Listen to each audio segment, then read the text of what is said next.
안녕하세요. 오만과 편견 시청자 여러분, 저는 전총, 저는 연변입니다. 안녕하세요. 네, 저희가 오늘 여러분들과 함께 나눌 이야기는 며칠 전에 이제 신문에 났던 이야기인데요. 청년 탈모를 지원하는 법이 만들어진다, 이런 내용이에요. 탈모라는 것을 법을 만들어서 이것을 지원하는 것이 질병으로 봐야 되느냐, 아니면 미용으로 봐야 되느냐, 그리고 또 이 연령 제한이 있더라고요. 그래서 청년에게만 지원을 해주고. 이 중장년 좀 차별적인 취급. 그쵸. 저희도 좀 그렇게 봐요. 왜냐하면 우리가 알기로는 탈모라는 게 유전적인 걸로 알고 있거든요. 그 유전적이라고 하면 유전병에 가까운 건데, 그렇다면 이건 질병으로 볼 수 있지 않을까요?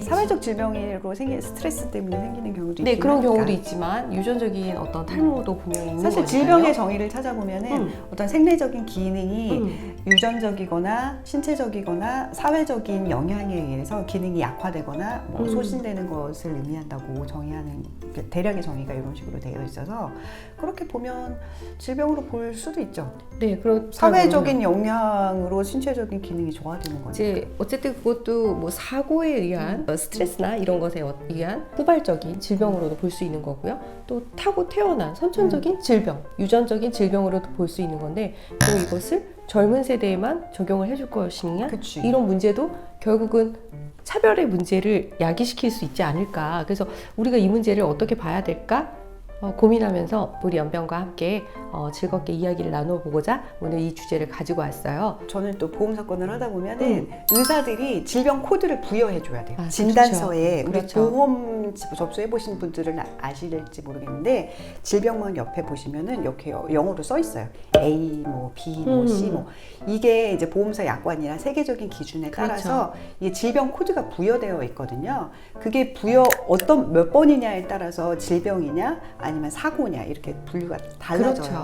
그렇죠. 그런데 지금까지는 이제 의사들이 진단을 해준 경우 이외에는 탈모를 질병으로 보지 않았던 거겠죠. 그리고 특히 건강보험 지원을 안 되는 형태로. 그렇죠. 2년 전인가요? 성동구에서 제일 처음 이 청년 탈모에 대한 지원 조례가 만들어진 걸로 알고 있어요. 올해 3월부터 성동구에서는 청년들에게 이 탈모에 관한 치료에 대해서 지원을 하기로 했다는 결정을 봤어요. 그리고 이게 성동구뿐만 아니라 뭐 대구에서도 있었고 충남 보령에서도 그렇고, 최근에는 서울시에서도 민주당 서울시 의원이 대표 발의를 해서 청년들의 탈모를 지원을 해주겠다, 이런 조례까지 만들어지고 있는 상황인 거예요. 지자체 조례로 이어진다는 게 어떤 지원금을 지불하는 그렇죠. 형태겠죠. 예. 그럼 또 나이도 다 다르겠네요. 지자체마다 지원하는 범위도 금액도 다 상이한데, 지금 말씀하신 연령의 기준도 조금씩 다 상이하더라고요. 어떤 지역에서는 만 39세까지를 청년으로 보고, 어떤 데서는 만 49세까지를 지원을 하겠다고 하고, 뭐 예를 들어서 그러면 청년이라는 것은 어떻게 정의를 해야 되는가? 이것을 질병으로 봐야 되는가? 아니면 미용으로 봐야 되는가에 대해서 여론이 있다는 거예요. 찬반 여론이 있다는 거였어요. 치료를 하고 약을 먹는 거라 그러면 질병인데, 그렇죠. 머리를 심는 거는 미용 아니에요? 미용?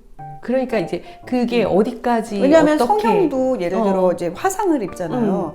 그러면 화상을 치료하는 거는 치료로 건강보험이 되지만 그걸 완전히 없애기 위한 시술을 한다거나 뭐 플러스 알파를 하는 경우에는 그 미용으로 들어가는 거죠. 들어가는 거랑 똑같지 예, 않을까요? 그래서 뭐 예를 들어서 탈모를 예방하거나 아니면 탈모를 완화시키는 경구 약을 먹는다던가 이랬을 때 그런 것들을 지원을 해준다던가, 이런 정책들을 이제 각 지역에서 펼치는 것 같아요. 이게 그 예전에 대선 때 이제 심는 탈모 머리 심는 것에 대해서 건강보험 적용해주겠다고 했던 한 후보가 그 있었죠. 공약과 연결이 되네요. 네, 맞아요. 이게 어디까지 질병으로 보고 지원해줄 것인가, 어디까지가 꼭 생계에 필요하다고 볼 것인가, 그때 한참 논란이 되었던 게, 아직도 정말 불치병인데도 불구하고 건강보험 적용을 못 받는 사람들이 굉장히 많은데 이게 마땅하냐의 논란인데, 그럼 어느 지역에 사느냐, 몇 살의 탈모가 진행되었느냐에 따라서 어제까지는 내가 지원을 받았는데 오늘부터는 똑같이 진행돼도 지원을 못 받는 이런 일이 생기겠네요. 그러면 뭐 이사 가야 되나요? 더 혜택을 받기 위해서? 이게 사실 지자체 중심으로 지원 조례가 굉장히 많이 나오는 게 살고 계신 분들한테 좋긴 한데 그렇죠. 우리나라가 작은 나라라서 전체를- 사실 이 전체를 지자체에서 선심성 행정이 늘어나는 게 어. 상당히 좀 우려가 돼요. 우리 예전에 그 오뎅꼬치 사례처럼 맞아요. 이런 규제와 지원이 적절한 수준인가를 사실 국가 중앙정부에서 체크가 전혀 안 되고 있네요. 그런 느낌이고요. 네. 이 탈모에 대한 지원 정책도 이제 각 지역마다 뭐 구에서 시에서 이렇게 조례로 만들어가지고 이것들을 지원하겠다라는 발의를 하고 그 실제로 이제 정책적으로 반영이 되고 있는 상황인데 지금 연변이 얘기한 것처럼 어떤 기준이 없이 또 국가적인 어떤 큰 틀에서의 뭐랄까요 이 일종의 컨트롤 타워가 없이 그리고 그것도 문제예요. 사실은 몰라요. 이 지원이 뭐가 되는지 모르기 때문에 아는 사람들만 받을 수가 있고요. 모르는 사람들은 이 지원을 못 받는 거예요. 그래서 지금 최근에 문제되는 것이 이제 노인 연령층이 사실 사회적 소외계층, 디지털 소외계층이 되기 때문에 그런 지원금이라든지 지원금을 신청하는 절차라든지 이런 것에 나한테 어떤 사회적인 혜택이 있는지 몰라서 사회적 혜택을 받지 못하고 결국은 또 동사무소 가서 복지 공무원한테 이걸 요청하는데 복지 공무원도 이게 중앙정부에서 하는 거, 우리 시에서 하는 거, 구에서 하는 거 다 시청 공무원, 구청 공무원 자기 업무만 알고 있기 때문에 제대로 지원받지 못해서 점점 더 소외되어 가는 계층이 생긴다는 말이에요. 그렇죠.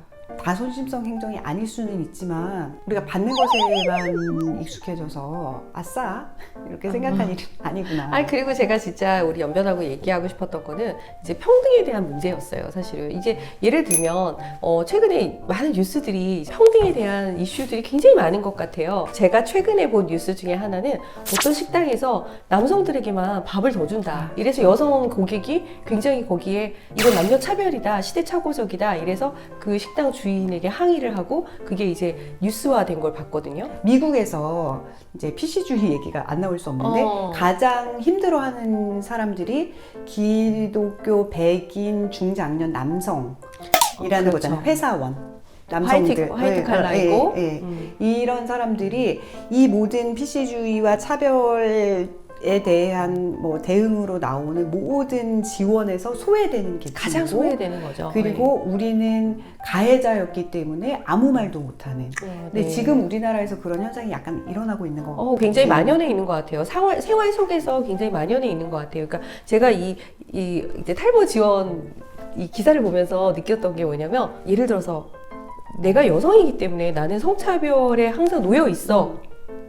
태어날 때부터 내가 여성으로 태어났기 때문에 늘 성차별의 환경 속에서 살아왔어 라고 주장하는 것과 내가 태어날 때부터 탈모이기 때문에 나는 이것에 대해서 피해자고 내가 마땅하게 지원을 받는 게 너무나 당연해 라고 주장하는 것과 뭐가 다른 거지?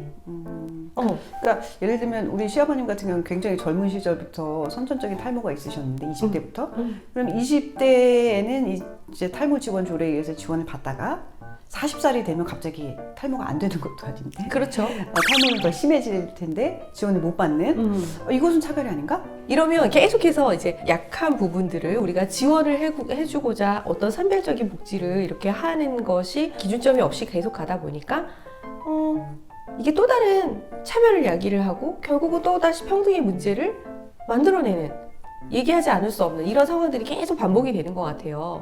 그러니까 사실 이 문제가 저는 강강수월래 생각이 종종 나거든요. 강강수월래? 강강수월래 하다 보면은 어린애들이 못 쫓아가가지고 이렇게 저 뒤로 빠지는 경우가 있어요. 그렇죠. 그러면 쫓아가가지고 손을 잡아주죠. 그래서 다 같이 다시 강강수월래를 만들어서 큰 원을 만들고 또 새로 들어오는 애들이 있거나 뒤늦게 나온 애들이 있으면 또 끼워주죠. 걔네들도 원을 열어서 잡아줘 다시 이 안으로 해야 되고 그러면 우리가 원을 넓혀야 돼요. 그렇죠. 다 넓히는 게 다 좋은데 우리가 생각하는 평등이나 지원의 개념이 이 강강수월래 개념이 아니라 우리가 다 같이 일렬로 서야 된다는 개념이 되어가고 있는 것은 아닌가. 네. 제가 생각하는 복지나 지원의 개념은 아까 말씀드렸던 강강수월래였다면 우리가 다 같이 일렬로 서고 같은 자세로 줄 맞춰 보행을 하는 것이 우리가 원하는 복지인가? 우리가 살고 싶어하는 평등한 사회라는 게 지금 연변이 얘기한 것처럼 똑같이 다 똑같이 줄을 맞춰가지고 똑같이 이렇게 가야 되는 그 건지. 복지에 대한 선별적 복지와 평등 이퀄리티에 대한 그림 중에 되게 유명한 그림이 그쵸. 있는데 그 댄스. 이제 펜스가 그림. 쳐져 있는 운동장 밖에서 이렇게 그 운동장을 보고 있는 아이들이 있어요. 키 큰 아이, 작은 아이. 작은 아이에게 이렇게 높은 단을 만들어주는 게 평등이다라는 그 그림에 댓글이 되게 많이 달렸는데 전 공감한 게 뭐냐면 주고 사서 들어가서 봐. 들어가. 그렇죠. 왜 펜스 밖에서 그러고 펜스를 못 보냐. 붙일 수도 있어. 이거 뭐 훔쳐 보는 거일 수도 있어. 근데 그걸 못 보게 하는 것은 안 된다. 오픈된 행사들이 많이 있습니다. 예, 모든 국민이 참여할 수 있는 모든 시민에게 오픈된 행사들이 있고요. 비싼 돈을 주고 들어가야 되는 콘서트에 몰래 창문 밑에서 내려다보는 것은 어쩌면 심지어 그렇게 해서 찍는 분들도 계신데 불법이죠. 네, 그렇게 하는 것을 당연히 해야 된다고 요구하는 것은 아닌지 네. 조금 마음이 어려울 때가 있어요. 이렇게 평등이라는 주제에 대해서 마음이 굉장히 어려운 것이 예를 들면 저 같은 경우는 사실은 앉아있기 때문에 잘 모르시겠지만 키가 작은 편이에요. 사실 되게 일상에서 불편한 게 많아요. 등교하는 만원버스에 타면요. 키 큰 애들 사이에 이렇게 제가 껴있으면요. 전부 다 이렇게 안내. 보이는 거예요. 나도 이게 내 너무 냄새, 그 냄새와 공기와 그 순환되지 않는 공기의 그 텁텁함과 답답함. 그래서 남성분들 이렇게 들면 네네네. 우리는 겨드랑이 가다 그렇죠, 그렇죠. 얼굴이 닿는 위치란 그렇죠. 말이에요. 그래서 제가 제 키 큰 친구들에게 이 동네 공기는 어때? 여기 죽을 맛이야. 제가 이렇게 얘기했거든요. 이거 굉장히 생각해 보니까 제가 타고 태어나기를 키가 작게 태어났기 때문에 겪는 일종의 차별적인 문제가 아닐까 싶은 생각이 들어요. 똑같은 공기를 마실 수 없는. 그러니까 선천적인 우리가 바꿀 수 없는데도 겪는 불편감을 전부 다 차별로 볼 수 없다는 그렇죠. 얘기를 맞아요. 그걸 하고 싶은 거예요, 저희는. 네, 그렇죠. 그래서 우리가 질병으로 보느냐, 음. 이게 지원을 하느냐 마느냐의 문제가 아니라 지원을 받는 게 마땅하냐, 그리고 이게 어디까지 갈 것이냐 이런 걱정이 든다. 네. 그 말씀을 좀 드리면서 정리를 해야겠네요. 네. 얘기를 하다 보면 항상 우리가 이제 거대 담론으로 가기 때문에 자꾸 산으로 간다 이렇게 생각하시는 분들이 계시겠죠. 있으실 수도 있어요. 근데 이런 작은 거에 우리가 바라보는 시각이 있잖아요. 네. 나는 돈 받으니까 굉장히 좋다. 근데 아니네. 해줄 수도 있지만 그거 얼마나 한다고. 그리고 탈모인 사람들 진짜 괴로워. 맞습니다. 저희가 그걸 공감 못하는 게 아니고요. 이런 작은 흐름들을 통해서 이 사회가 어디로 가고 있는지 좀 우리가 보면서 가자고요. 그렇죠. 그래서 사실은 뭐 이것에 대해서 이런 어떤 정책에 대해서 찬성하느냐, 반대하느냐, 뭐 이런 것의 어떤 문제도 중요하지만 그걸 떠나서 지금 연변이 얘기한 것처럼 이것을 통해서 볼 수 있는 어떤 거대 담론. 저희가 오늘 사실은 평등에 대해서 이야기해보고 싶었는데요. 평등이라는 것은 굉장히 중요하지만 또 이 평등을 어떻게 우리 사회에 적용할 것인가, 구현해낼 것인가 하는 데는 다른 의견들이 많이 있어요. 그런데 이것을 지금처럼 일렬로 자꾸 세워서 똑같이 이렇게 균일화된 어떤 형태로 만들어가는 그런 복지나 이런 제도들은 문제가 있는 것이 아닌가, 그런 생각을 저희는 하고 있고요. 그런 부분들에 대해서 여러분들과 이야기를 나눠보자 오늘 탈모 정책에 대한 지원에 대해서 이야기해 보았습니다. 네, 여기까지 오늘 이야기 함께 해주신 시청자 여러분 감사합니다.